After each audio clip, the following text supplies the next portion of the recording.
hidden pain of hyper-empathic self-erasure. People who avoid conflict but feel everything learned early that emotional safety depended on minimizing themselves. Their extreme sensitivity became a survival tool, but the cost was chronic self-suppression, invisible grief, and a life lived in quiet, emotional overexertion. The very trait that once protected connection now sabotages authenticity, boundaries, and inner peace. The psychology of people who avoid conflict but feel everything. Quiet. You don't raise your voice. You don't slam doors. You don't say what you're really thinking. Not because you don't have thoughts, but because you have too many. You walk into a room and feel it instantly.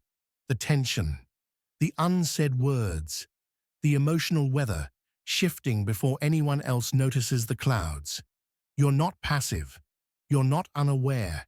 You're not weak. You're quiet because you're listening to everything at once. And that's the paradox. The very ability that made you safe.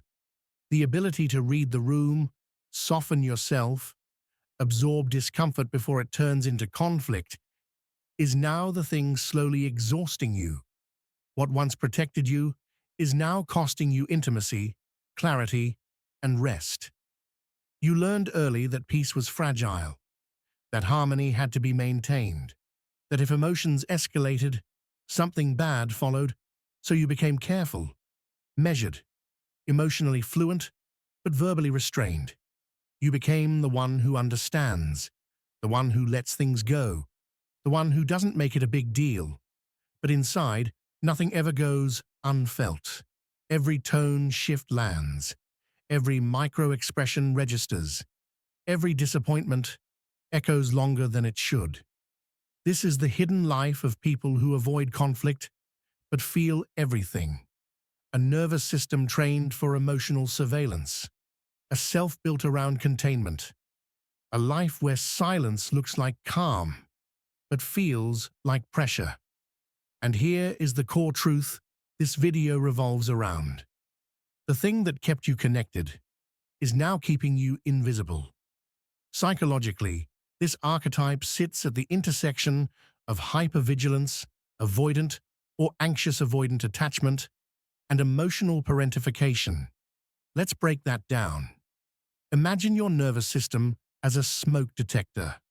In a safe home, it activates only when there's real danger, but in an unpredictable emotional environment where anger, withdrawal, or criticism could erupt without warning, the detector becomes oversensitive. This is hypervigilance. Your brain learned that safety depended on early detection, so your amygdala, your threat processing center, became finely tuned to emotional shifts. Not danger in the physical sense, but relational danger. Raised voices, cold silences, disappointment behind politeness. Over time, your nervous system rewired itself to scan constantly. This isn't anxiety, it's adaptation. Now layer in emotional parentification. This occurs when a child learns, explicitly or implicitly, that their role is to stabilize others. You may have been the mature one, the understanding one, the one who didn't add stress. Your emotions became negotiable. Other people's emotions became urgent. And then comes attachment style. Many people in this archetype develop avoidant attachment or anxious avoidant attachment. You crave closeness, but conflict feels like a threat to connection. So instead of expressing needs, you suppress them. Instead of asserting boundaries, you internalize discomfort. Neurologically, this creates a mismatch. A highly active default mode network, constant internal processing, a suppressed expressive output system, difficulty externalizing needs. You feel deeply, but you don't release deeply. You become like a sponge that absorbs but never wrings itself out. The cost is not dramatic. It's not explosive. It's erosive. It's the slow loss of self, through accommodation. You sacrifice authenticity for belonging, again and again, so quietly that no one notices, not even you, at first. Carl Jung once said, "The greatest burden a child must bear is the unlived life of the parent." But there is another burden, less spoken of, the unlived life of the self. You carry conversations you never had, reactions you swallowed, boundaries you rehearsed internally but never set. Your grief doesn't come from what happened, it comes from what didn't. The laugh you softened, the anger you reframed, the truth you delayed until it no longer mattered. The core fear driving this behavior is not conflict itself. It's relational loss.